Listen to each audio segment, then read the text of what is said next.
ke pemateri kedua, yakni Bapak Darmin Hasirun, Esos MSI. Kepada Bapak kami persilahkan. Oh ya sudah. Ya, bismillahirrahmanirrahim. Assalamualaikum warahmatullahi wabarakatuh. Ya, saya mau ingin menjelaskan saja terkait dengan Perda nomor 8 tahun 2020. Ini sudah berjalan 4 tahun. Sebenarnya ini sudah, kalau dalam ilmu kebijakan ini harusnya sudah dievaluasi.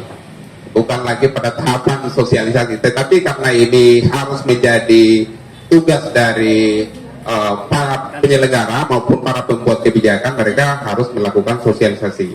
Maka saya bantu hari ini, ya, karena kebetulan pemateri utamanya belum sempat datang, maka saya bantu beliau untuk mensosialisasikan perda ini, gitu ya. Ya, jadi di dalam perda nomor 8 tahun 2020 tentang pembangunan kepemudaan, di sini ada beberapa hal yang harus kita lihat di sini. Ini nanti dibaca ya, teman-teman, nanti di download, ada di internet itu. Bahwa pemerintah daerah adalah kepala daerah, dalam hal ini adalah gubernur. Jadi teman-teman harus dipahami beda antara DPR dengan pemerintah daerah gitu. Ya, kalau pemerintah daerah itu adalah gubernur, bupati, wali kota, itu pemerintah daerah. Sedangkan DPR tidak menyebutkan dirinya sebagai pemerintah daerah, tetapi DPR itu sendiri, itu dalam regulasinya gitu.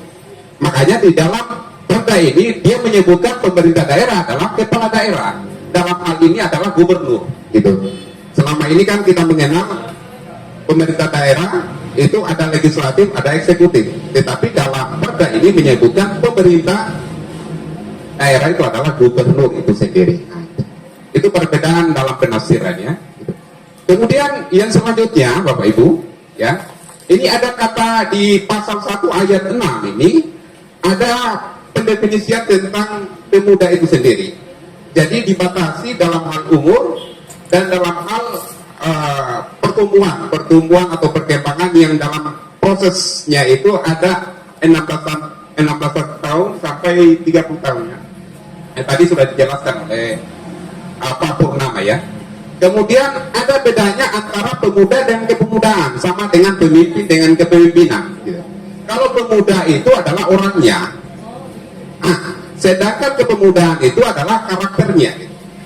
Makanya kalau katakanlah kita sudah berumur 40 tahun, tetapi kalau jiwanya masih muda, itu ada jiwa kepemudaan. Tetapi dia bukan pemuda lagi gitu. Dia bukan pemuda, tetapi ada jiwanya. Jadi jiwa dengan sosok itu beda gitu. Nah, disinilah yang membedakan antara kata pemuda sebagai warga negara dalam artian adalah person itu sendiri, dengan kata kepemudaan dalam artian adalah potensi, karakter, hak, kapasitas, aktualisasi gitu. Sama dengan pemimpin dan kepemimpinan. Pemimpin itu adalah sosoknya, kepemimpinan itu adalah karakter dari pemimpin itu sendiri. Nah, ini yang membedakannya. Jadi jangan sampai salah pemaknaan. Kemudian di dalamnya itu ada organisasi kepemudaan gitu. Organisasi kepemudaan di pasal 1 ayat 8 ini adalah wadah pengembangan potensi pemuda gitu. Jadi apapun, entah itu Karang Taruna maupun organisasi yang di atasnya, misalnya di bagian daerah, kalau menyangkut mengenai pemuda dalam artian yang 16 sampai 30 tahun yang masuk dalam wadah itu, kemudian mereka melakukan kegiatan-kegiatan tentang kepemudaan, maka itulah yang disebut dengan organisasi kepemudaan. Kemudian selanjutnya, di sini ada pada ayat 9, di sini pelaku usaha. Ternyata di Perda nomor 8 tahun 2020 ini ada kepedulian pemerintah mengenai bagaimana pemuda itu dimasukkan sebagai pelaku usaha. Makanya dimasukkan dalam item ini.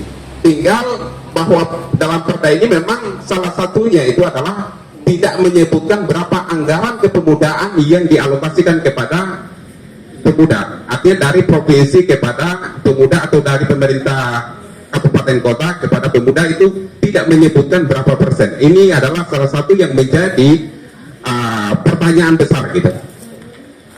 Seharusnya kalau katakanlah ini kedepannya ini harus menjadi wacana tersendiri bahwa anggaran kepemudaan itu harus jelas dalam alokasi di APBD. Ini ada pelaku usaha, jadi pemuda itu harus menjadi pelaku usaha. Di Umum Buton ini sudah menjadikan pemuda ini sebagai bagian dari pelaku usaha itu sendiri. Kemudian ada pembangunan kepemudaan gitu, ya. Jadi ada satu kalimat, ya, bangunlah jiwanya, bangunlah raganya. Itu sebenarnya kata pembangunan bahwa sebelum kita mempercantik diri, memperganteng diri, harusnya jiwanya kita, etikanya kita, moralnya kita yang diperbaiki dulu. Bangunlah jiwanya, bangunlah badannya dulu. Jadi yang dibangun pertama kali oleh pemuda itu adalah jiwanya dulu. Bagaimana dia mempunyai karakter yang pantang mundur, yang tidak boleh putus asa, yang selalu bersemangat dan mempunyai masa depan yang lebih baik. Nah, kalau dia sudah mempunyai karakter yang baik, maka yang selanjutnya adalah membangun fisiknya sendiri. Dia orangnya sehat, bagaimana dia rajin olahraga, bagaimana dia pakai make up dan lain sebagainya. Fakta yang terjadi sekarang kebanyakan, ya, utamanya perempuan lebih banyak mempercantik diri daripada mempercantik hatinya gitu. Gitu ya? Jangan tersinggung, laki-laki juga begitu. Lebih banyak pergi cari pakaian yang bagus ketimbang, ya, otaknya diperbagus gitu. Ini gawat ini. Kalau katakanlah karakter seperti itu yang kita bangun, covernya saja yang kita bangun, maka masa depan 5 tahun atau 10 tahun yang akan datang itu akan suram. Oleh karena itu, yang pertama kali kita bangun adalah jiwa kita sendiri, karakter kita menjadi pemuda yang baik. Setelah itu kalian pakai jilbab yang bagus, modelnya seperti apa, sepatunya seperti apa, terserah lagi. Mau sepatu kuda kah, sepatu kuda nil kah, gitu, terserah. Yang penting jiwa kalian itu bagus, gitu. Itulah yang dimaksud dengan pembangunan kepemudaan adalah proses memfasilitasi segala hal yang berkaitan dengan kepemudaan, ya. Jadi ini sangat simple sekali, tapi sebenarnya banyak hal yang harus diperbaiki, gitu. Kemudian penyadaran kepemudaan. Jadi pemuda ini ada satu kekuatan yang dimiliki oleh pemuda dan itu tidak dimiliki oleh orang tua, yaitu adalah kekuatan sendiri. Pemuda itu sangat kuat sekali. Bahkan revolusi yang ada di Indonesia 2 kali, tahun 1945 digagas oleh pemuda, tahun 1998 digagas oleh pemuda. Dua revolusi itu dilakukan oleh pemuda. Soekarno mengatakan bahwa berikan saya 1000 orang tua, saya akan guncang itu Gunung Semeru, atau saya akan cabut Gunung Semeru dari akarnya. Tetapi berikan saya 10 pemuda, maka saya akan guncangkan dunia ini. Itu Soekarno mengatakan seperti itu, ya. Jadi yang kita lakukan adalah bagaimana kita membangun jiwa muda kita, yang dimana itu tidak dimiliki oleh orang tua. Karena orang tua itu ada yang sudah menopause, ada yang sudah lobet, ada yang sudah lemah syahwat, dan lain sebagainya, gitu ya. Tetapi pemuda itu kalau diarahkan pada hal yang positif, maka luar biasa, Pak. Tetapi kalau pemuda sudah diarahkan hal-hal yang negatif, maka kehancuran dunia negara kita akan diambang ya, atau mungkin di ujung tanduk lah gitu. Gitu. Oke, saya maju, nanti teman-teman baca ya. Karena waktu saya ini kurang lebih 15 menit gitu. Saya langsung saja di pasal ini yang agak-agak cari-cari haknya saya, Pak. Jangan kewajiban, hak gitu. Haknya pemuda gitu. Jadi ini ada beberapa hal yang perlu saya agak simple saja ya. Gitu. Peran pemuda berperan aktif gitu. Sebelum kita masuk ke hak pemuda itu sendiri ya. Tadi sudah dijelaskan bahwa pemuda berperan aktif pada 3 hal. Yang pertama adalah kekuatan moral. Kalau pemudanya tidak mempunyai kekuatan moral, sepintar apapun negara itu akan hancur, Pak. Lihat saja Amerika Serikat punya sains yang sangat luar biasa, teknologi yang sangat luar biasa. Tetapi hari ini kita menyaksikan Gaza dibombardir, ada genosida yang ada di sana. Mereka orang pintar, tetapi moralnya itu di bawah standar moral kemanusiaan yang layak untuk disebut manusia. Itu yang harus menjadi renungan bagi kita pemuda. Bukan hanya cerdas secara intelektual, tetapi cerdas secara emosional, bahkan kalau bisa cerdas secara spiritual. Nah, maka yang kita harus ini adalah kekuatan moralnya dulu, membangun etika bersama. Karena pemuda ini rawan dengan namanya stabilitas hati gitu ya. Tidak stabil hatinya gitu. Hari ini bilang saya mau pergi di masjid, besok pergi di kafe gitu. Tidak stabil hatinya. Makanya dalam agama itu qalbu itu adalah sesuatu yang mudah dibolak-balik gitu.